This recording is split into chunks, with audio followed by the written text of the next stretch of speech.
Hello everybody, this is Michael from Car Crazy. This is actually a new channel and this is my very first car video ever, so you have to bear with me if it's a bit rubbish and rough around the edges. Anyway, the reason for this channel is really to show my cars and talk about the good points, bad points, what I like about them, what I don't like about them. And in winter I'll probably do some snow videos, take the car off-road and in snow and that sort of thing. I haven't really decided exactly what I'm going to do with this channel and what route I'm going to take, so probably the first few videos will be a bit of a hit and miss until I decide what to do, or if people watching this prefer to watch something different to what I'm doing, then maybe I'll change it, that sort of thing. So anyway, this is my very first video and I hope you enjoy it and you find something useful out of it. Well, I've decided to start with the car that you can see in the video here. Okay, so any clue what it is? That's right, you've got it. It's a Suzuki Escador, or actually in other countries it's called a Vitara, but here in Japan it's an Escador. Actually, the reason I started my first video filming this car is I'm actually getting rid of it this coming weekend. I'm trading it in for a brand new Land Cruiser, so I thought that might be good to video this before I get rid of it. I bought this about just under 5 years ago. Bought it new, so yeah, it's nearly 5 years. I'll be 5 years old in October this year. That's a 1.4 litre version. That's a booster jet. It's quite powerful actually. When I bought this, there were two versions. There's a 1.6 or this, the 1.4. And 1.6 I didn't go for. That was rubbish because it's totally underpowered. Why I went for this, because that's it's actually quite nippy really. I think you could really say it drives more like a hot hatch than an SUV, but yeah. So I went for this, and it's also got it's different inside. It's got different wheels. It's got black wheels where the 1.6 only had silver wheels. It's got half leather seats inside. It's got extras on here that the other car didn't have, so I went for this one. And I went for this colour. I think there was 5 colours at the time to choose from. I debated whether I go for the red or this turquoise, and I went for the turquoise in the end. Which I really like this colour. It's a bit unusual colour, but I thought I'd go for that. Anyway, I'll go do a walk around. That's the front. There's the lights and the grille. See the spotlights at the bottom and the daylight running lights. I've got this red accent and these spots here. Indicator there, orange bulb but clear glass. And that S here, this S in here on this particular model has got a radar sensor behind it, and that's what's used to detect if there's anything in front, or if you're likely to have a collision, in which case that will automatically brake the car. It's also used for the active cruise control, which it has on here. That's something that the other model doesn't have, so another reason I went for this. There it is. I'll walk around the mirrors here, silver mirrors, and they've got the built-in indicators there.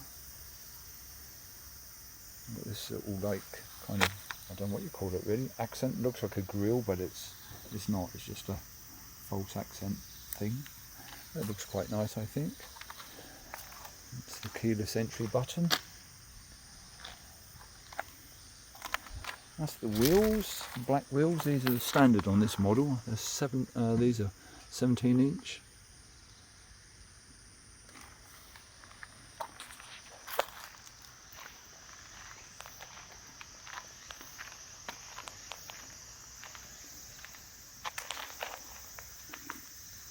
The back. You've got this like, I don't know what it is, kind of a like a false grille diffuser thing on there. I'm not sure really what it's for, apart from probably just for decoration purposes anyway. But yeah, Now the number plate here, that's actually a bit of an unusual number plate. That's one I had on when I bought this. That was just before the Tokyo Olympics, and a couple of years before the Tokyo Olympics, and you could get these plates, number plates, like for the Tokyo, and you can probably see there. And I chose the 2020 number to correspond with the 2020 Olympics. So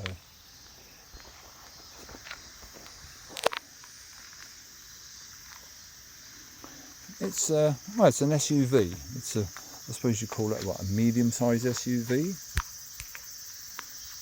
and it's got quite a bit of ground clearance. I'd say about, I don't know, 28 centimetres ground clearance. Probably doesn't look like it on the camera, but it's got a fair bit of ground clearance actually. It's good in snow. I've driven it through 30-40 centimetres of snow, no problem whatsoever.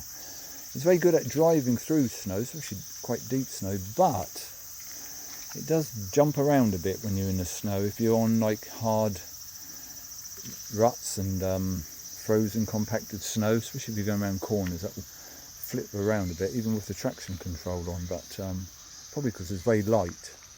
That's probably another reason why it's pretty fast as well. I think it only weighs about 1,300 kilograms or something. And yeah.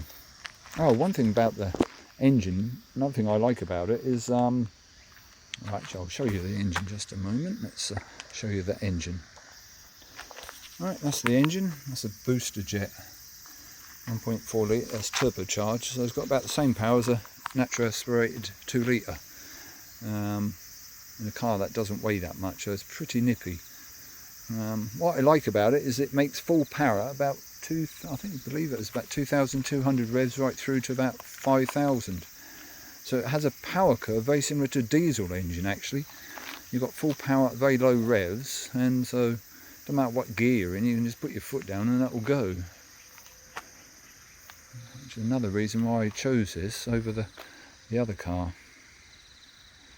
It's a bit dirty and grubby now.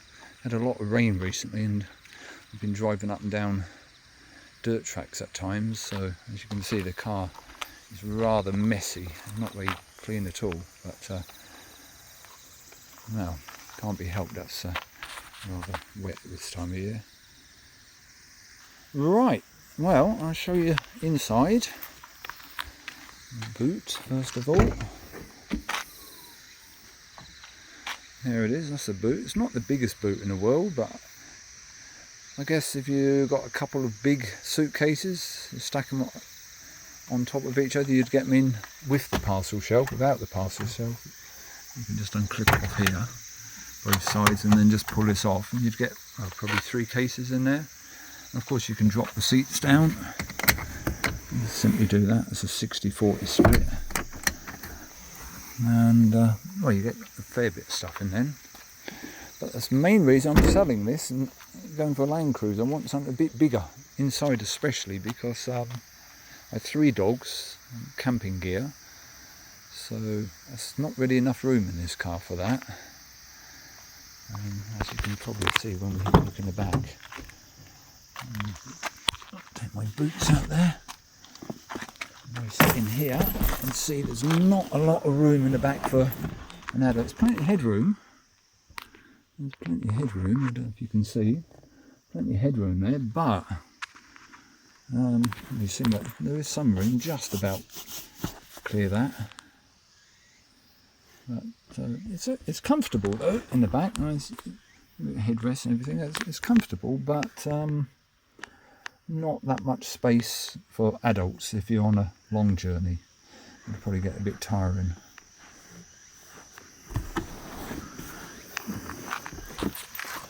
But it does look quite nice inside, I think. It's got grey leather. This is leather here. You've got this cloth in there, so it's like what they call half leather headrests. What I do like, it's got all this red stitching. And that's only on this model. The 1.6 litre doesn't have any of that. And it doesn't have leather seats. That's something else that I liked about this car.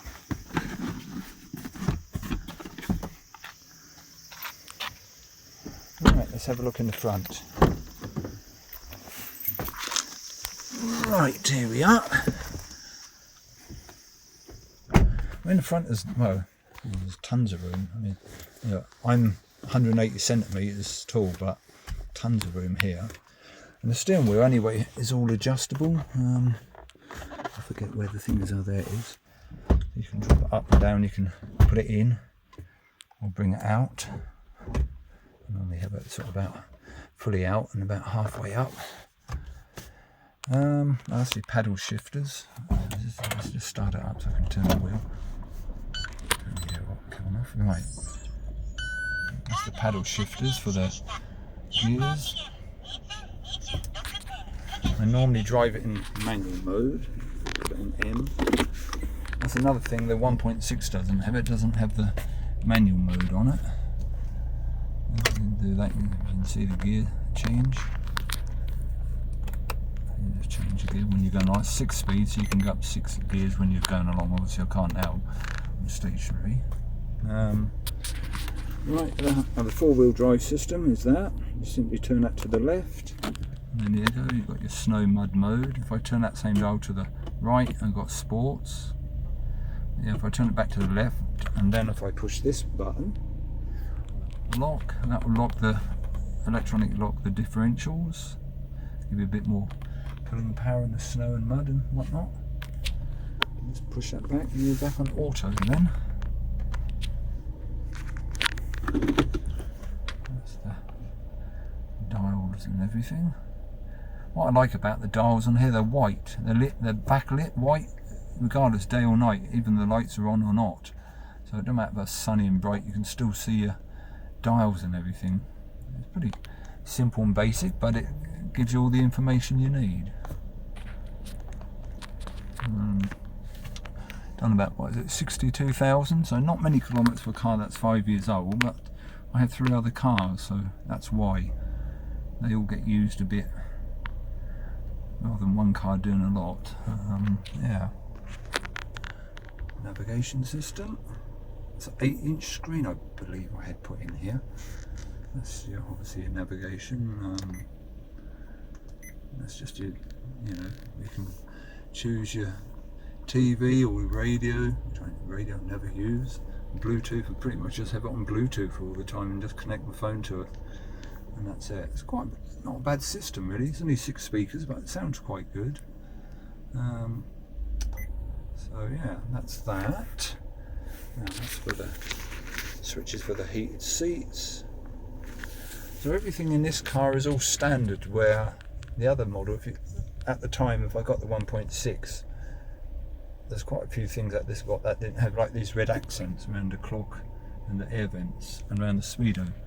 That was not on the other car. There's no red stitching or leather on the steering wheel on the other car. So that's the biggest differences, I suppose, between the two cars. And of course the engine. Okay, how about we do a bit of a sound check. That's what it sounds like. Open the window, maybe you can hear it better.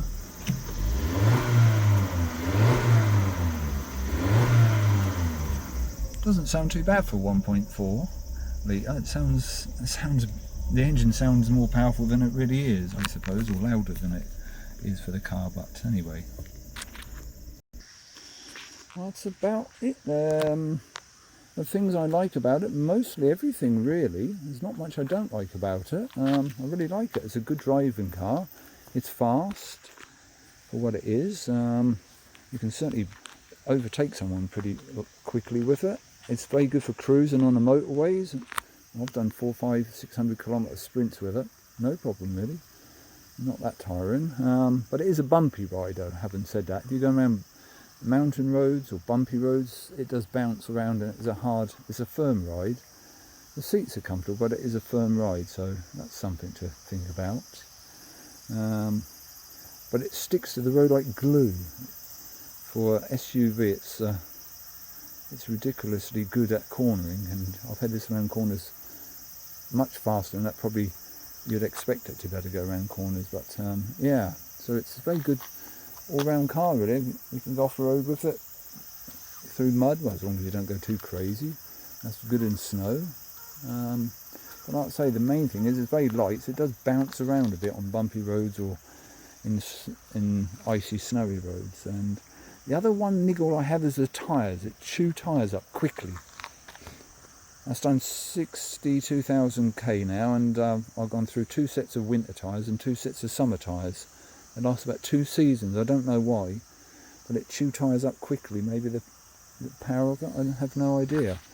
It's light, so you'd think that wouldn't eat tyres up so quickly, but it does. So if you're in the market for one of these cars, especially the 1.6, bear in mind you'll need to get new tyres every 2 seasons.